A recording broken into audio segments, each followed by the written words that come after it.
Habari ndugu wa Tanzania, kwa jina naitwa Pius Mwikola, CEO na founder wa kampuni ya Mevit. Mevit ni kampuni inayojihusisha na uwekezaji wa miliki.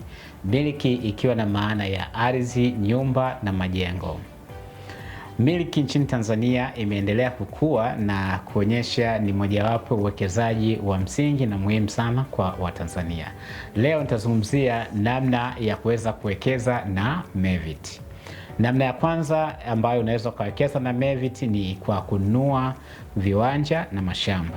Unaweza kununua viwanja au mashamba sehemu zilizopimwa maeneo mbalimbali, mfano Dodoma, Dar es Salaam, mkoa wa Pwani, Mwanza, Morogoro, Kahama, Iringa, Singida na kadhalika. Namna ya pili ambayo unaweza kuwekeza na Mevit ni kwa kuwa mwekezaji binafsi. Hii inamaanisha unakuwa mwekezaji binafsi baada ya kufikia makubaliano na kampuni ya Mevit. Kama mwekezaji binafsi unaweka mtaji na kiasi cha mtaji kinaenda kuwekezwa kwenye maeneo ambayo inakuwa. Baada ya hapo mwekezaji anaenda kunufaika kwa kupata faida ya gawio na kianzio cha ule mtaji.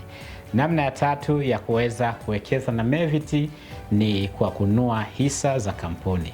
Kwa mtu yote ambaye anahitaji kuwekeza na Mevit, anaweza kuwekeza na Mevit kwa kununua hisa za kampuni. Kampuni inapokuwa na mwekezaji ambaye amewekeza hisa au mwanahisa, hisa zake zinakuwa, na hapo anaweza kuziuza na kupata faida zaidi.